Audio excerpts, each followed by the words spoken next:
Tonight on PBS News Weekend, why a record number of people across America are experiencing homelessness this holiday season. Then, as a congressional fight over Ukraine aid is pushed into 2024, a new film documents the human toll of the war and the resilience of those fighting and living on the front lines. And on this Christmas Eve, we dig into the lucrative business of Christmas music and why so many love listening to these holiday hits. The oldness of this music is part of its appeal because Christmas, the holidays, this is a time when you crave familiarity and comfort.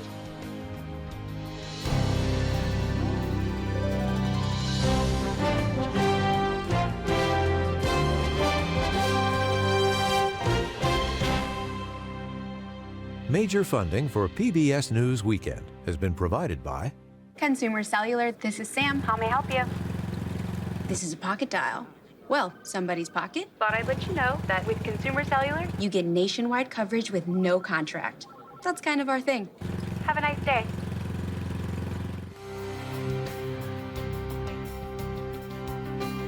and with the ongoing support of these individuals and institutions.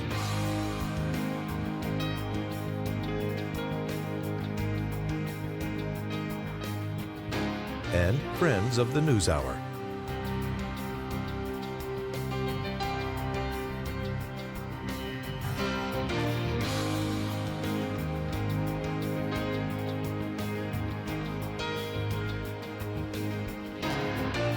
This program was made possible by the Corporation for Public Broadcasting and by contributions to your PBS station from viewers like you.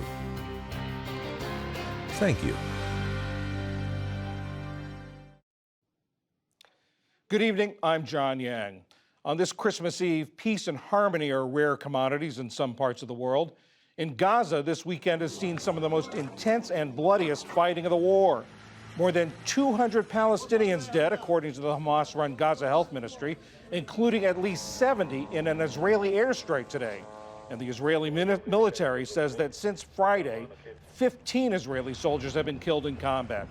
All told, since October 7th, Gaza officials say that roughly 20,400 Palestinians have been killed and 154 Israeli soldiers have died. That's in addition to the 1,200 Israelis killed in the initial Hamas attack on October 7th. Israel is unused to big numbers of military casualties, so these numbers hit hard. Israeli Prime Minister Benjamin Netanyahu said in a cabinet meeting that it's the sacrifice needed to free the 129 hostages still held by Hamas. המלחמה גובה מאיתנו מחיר כבד מאוד. The war exacts a very heavy price from us, but we have no choice but to continue fighting, continue with all the force, until the end, until victory, until we reach all our goals. In Bethlehem, revered by Christians as the traditional birthplace of Jesus, there are empty streets instead of the festive decorations and crowds of international tourists of past Christmas Eves. In one church's display, the baby Jesus is wrapped in a keffiyeh and lies on a pile of rubble.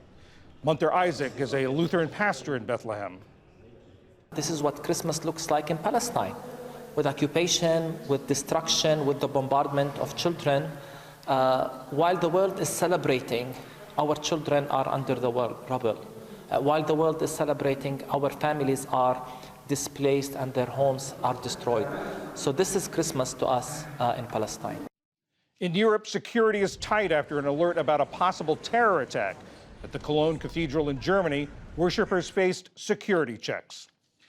In the United States, dreams of a white Christmas will go unanswered outside of the Mountain West. For much of the rest of the country, Christmas Day is expected to be unseasonably warm and wet. That's in sharp contrast to last year when a cold snap brought snow, ice, and frost in many parts of the United States. This year, it's been mild in the upper Midwest and northern plains. In Minneapolis today, it was in the 50s, well above the previous record high for the day of 46. This caps what's expected to be the warmest year on record. Still to come on PBS News Weekend, a new documentary captures the resilience of soldiers and civilians on Ukraine's front lines and the lucrative business of Christmas music.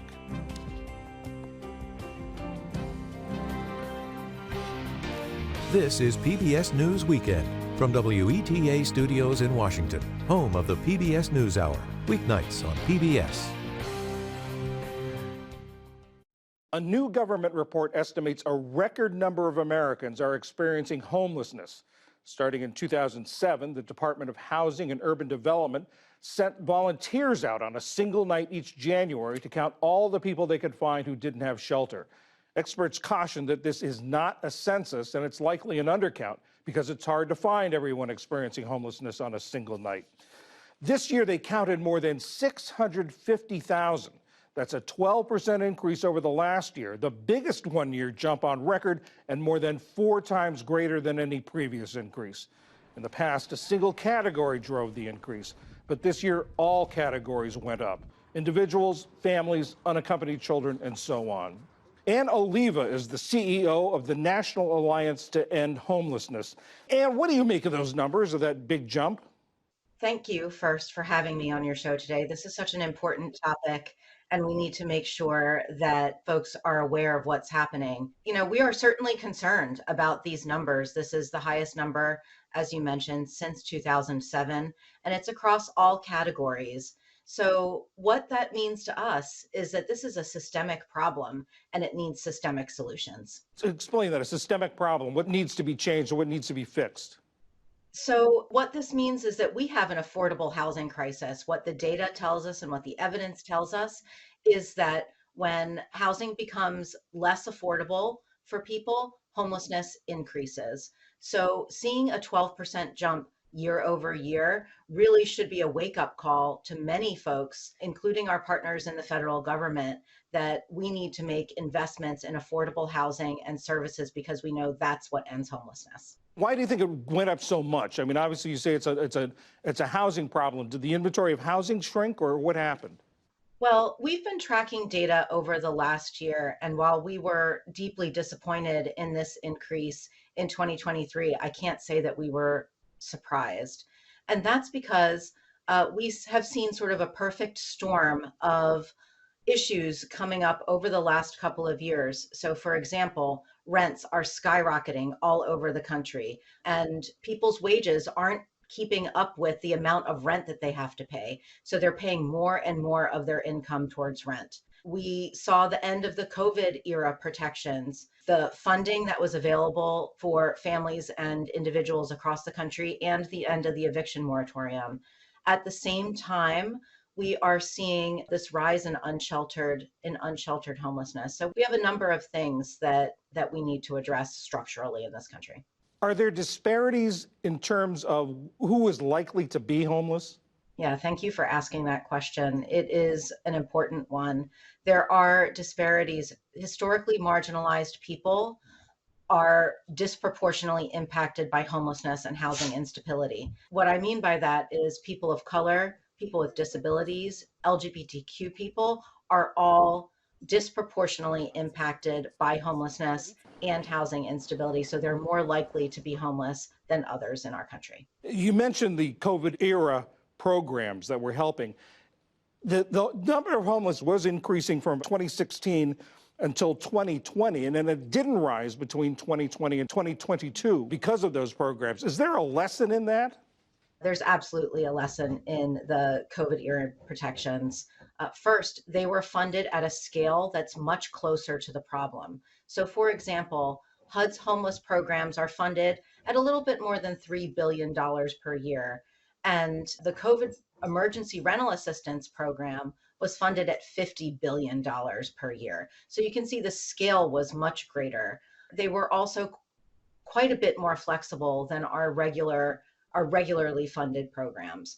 So as those pandemic era protections and resources started to dwindle, again, it is not surprising that we are seeing an increase in homelessness and at the same time that we're seeing those skyrocketing rents. President Biden campaigned on ending homelessness. Is he doing enough, or is the administration doing enough? Well, thank you for asking that. I don't think that anybody's doing enough at the federal, state, or local level. When we see a 12% increase over the course of 1 year, I think it should be a call to action for all of us who are concerned about people who are living unsheltered across this country and people and families who are living in shelters. So there is definitely more that we can do in terms of resources that are made available for this problem and really funding affordable housing at the scale that it needs to be funded. Because you're trying to expand affordable housing, does this need to involve the private sector as well? So the best way to expand housing that is affordable to people at the lowest incomes, that's usually somewhere between 0 and 30% of the area median income, is really to ensure that the government is subsidizing rents and providing subsidies to folks who can do the development that's needed. Affordable housing is really hard to do in the private sector, given how expensive it can be in some markets, especially. Ann Oliva, CEO of the National Alliance to End Homelessness. Thank you very much. Thank you so much for having me. For more of our reporting on chronic homelessness in America and why the number of those without shelter continues to go up, visit our website, pbs.org/newshour.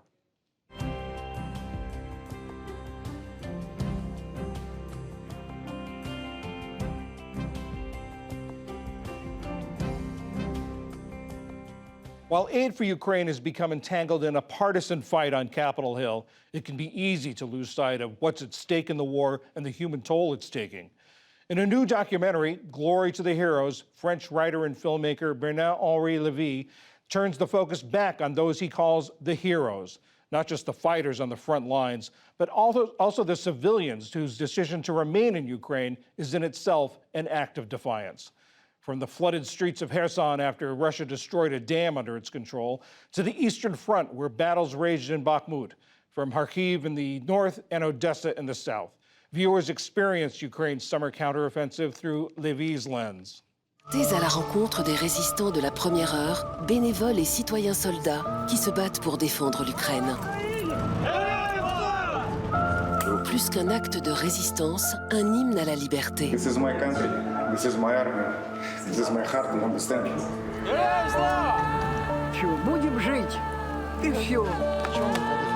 L'Ukraine au cœur, un documentaire inédit de Bernard-Henri Lévy. Ali Rogan recently sat down with Bernard-Henri Lévy to discuss the film. Bernard-Henri Lévy, thank you so much. Welcome back. You say at the beginning of this film that your goal is to make sure that Ukraine does not become a forgotten war. Do you think it's at risk of becoming one? There is a risk, and what is happening these days on Capitol Hill, what is happening in most of the world great capitals, increase the risk. There is a fatigue about Ukraine, and this worries me so much. I did this film.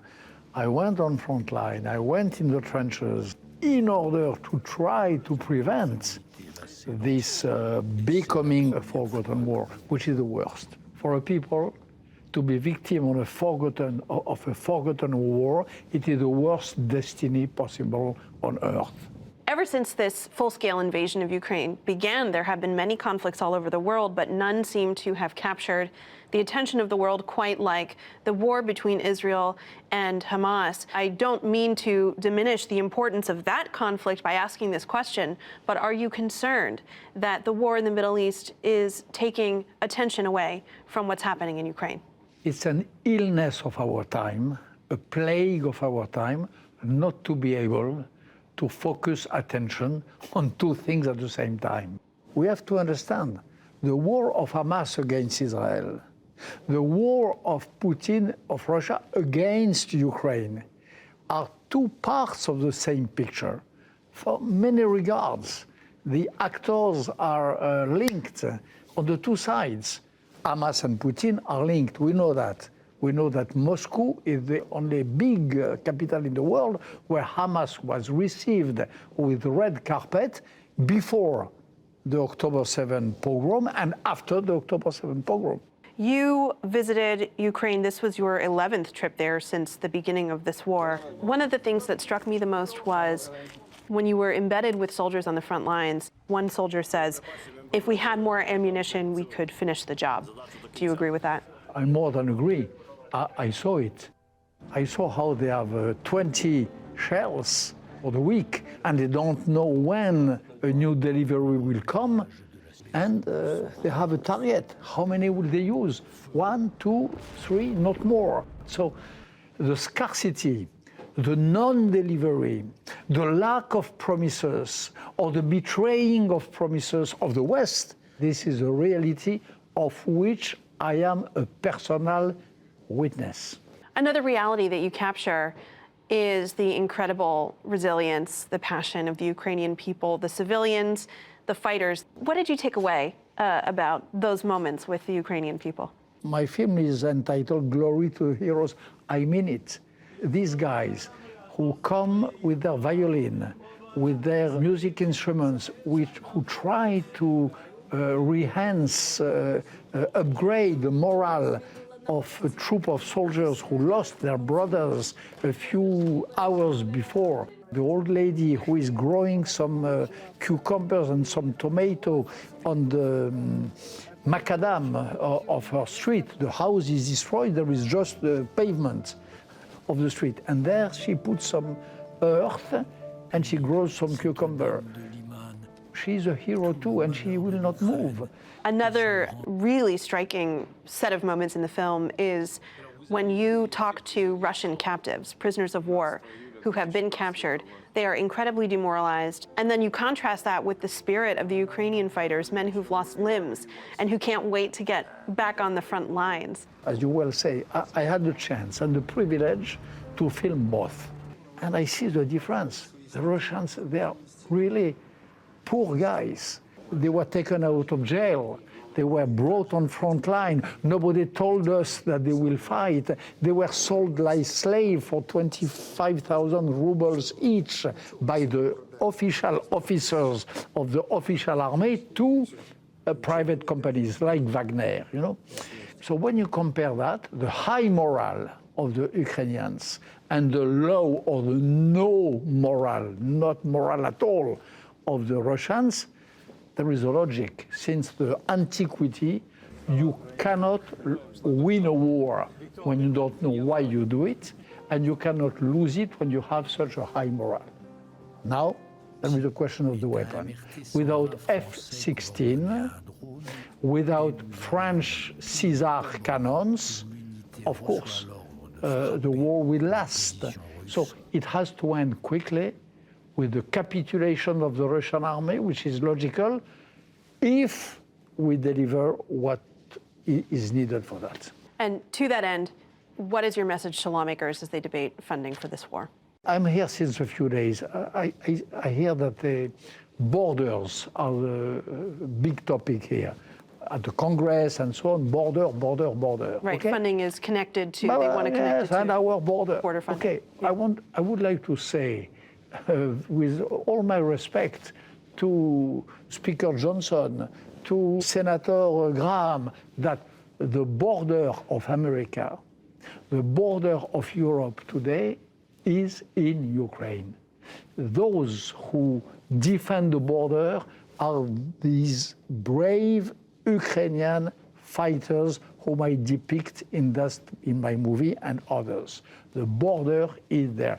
If we let Putin win the war, or even lose it half, it would be a terrible signal given to all those who hate the liberal values, the democratic way of life, the sense of freedom, which are cherished still in a big part of Europe and of America.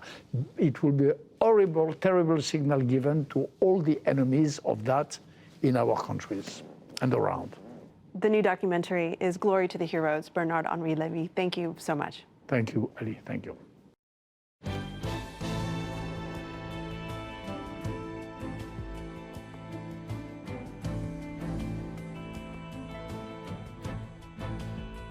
Right now, Christmas music seems to be everywhere, on the radio, in stores, and in waiting rooms. But if history is any guide, it will essentially disappear on Tuesday. Even though its lifespan is the 4 weeks between Thanksgiving and Christmas, Christmas music is a big part of the music industry. Nate Sloan is an assistant professor of musicology at the University of Southern California's Thornton School of Music. He's also the co-host of a podcast called Switched on Pop. Nate, what is it about Christmas music that makes it so popular, that makes people love it so? I think the main thing is that it sounds different from the things that you hear the rest of the year on radio. Christmas music is nostalgic. It's from a different era. It uses acoustic instruments. You hear voices like Bing Crosby and Brenda Lee.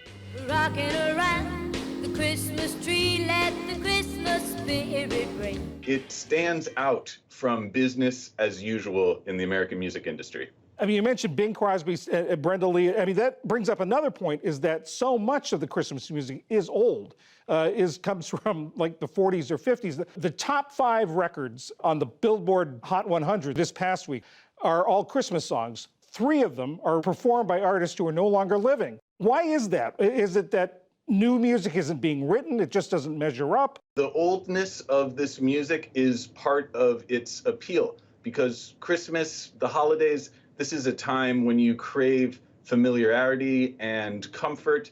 And so the fact that these artists are the same ones that you've been hearing your entire life is exactly why they've retained such popularity. And it seems like every artist feels the need or has to do a Christmas album. I mean, I look back, there was a heavy metal album with Alice Cooper. You better watch out, better not cry. There was a hip-hop album with Snoop Dogg. Can I grant these wishes? I guess I can, because once again, Merry Christmas. And of course, a few years ago, there was a Bob Dylan album. Here comes Santa Claus. Here comes Santa Claus. Where does Santa Claus live? Why do the artists feel the need to do this, or why do they do it? Well, as you said, John, it's very difficult to join this exclusive club of Christmas hit makers, but if you're able to do so, this can be a very lucrative proposition, because it means that year after year, people will be listening to, downloading, streaming, playing on radio, your music, and if you are able to join that club, that's a really great place to be as an artist. Well, we can't talk about year after year without talking about Mariah Carey's All I Want for Christmas Is You. I don't want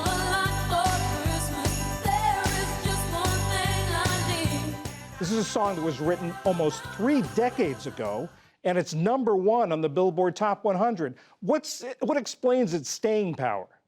Well, I think there's a few things with Mariah Carey's song. I think one thing is you have to credit her as a songwriter and as a performer. Her vocals are incredible. She's able to reach these stratospheric notes that few other singers can.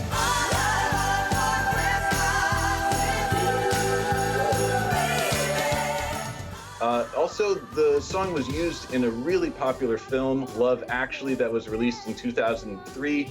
So people watch that film, and that reinforces the popularity of the song. And I think third, the song has so many hallmarks of classic Christmas music in terms of its instrumentation, in terms of its harmonies. So it really fits comfortably alongside Frank Sinatra and Bing Crosby and all these other Christmas greats. I mean, you're a musicologist, and I think we've talked about it in little bits and pieces here, but pull it all together. What makes a great Christmas song? Okay, I think you need a few essential elements. One is there should be some sleigh bells in there. It also helps if you have a nice string orchestra, some lush orchestral accompaniment. And then you want to have more complex harmonies than you usually hear on the popular music charts. The kind of harmonies that people like Irving Berlin wrote in his song White Christmas. I'm dreaming of a white Christmas. That really sends you back to this era of the great American songbook when many of these Christmas classics were written. That's the classics. Are there any new songs or newer Christmas songs that have drawn your attention? Well, I've been noting that Kelly Clarkson's 2013 hit Underneath the Tree is currently at number 11 on the Billboard charts.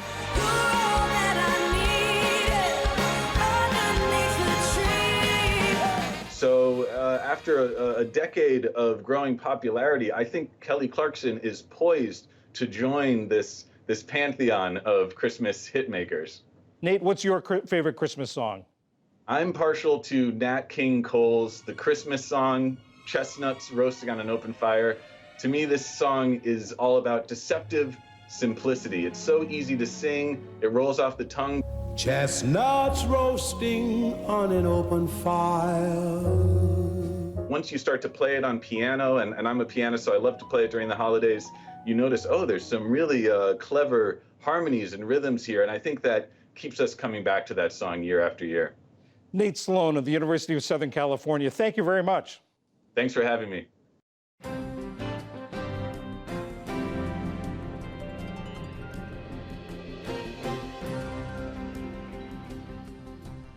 And that is PBS News Weekend for this Christmas Eve. I'm John Yang. For all of my colleagues, thanks for joining us, and we all hope you have a Merry Christmas and a joyous Kwanzaa.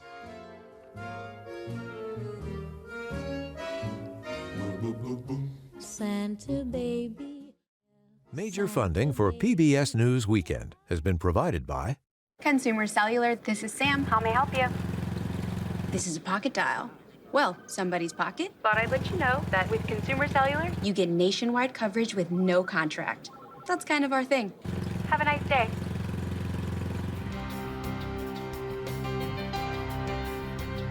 and with the ongoing support of these individuals and institutions.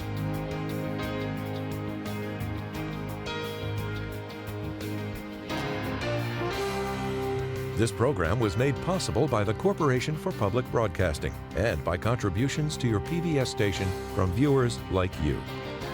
Thank you.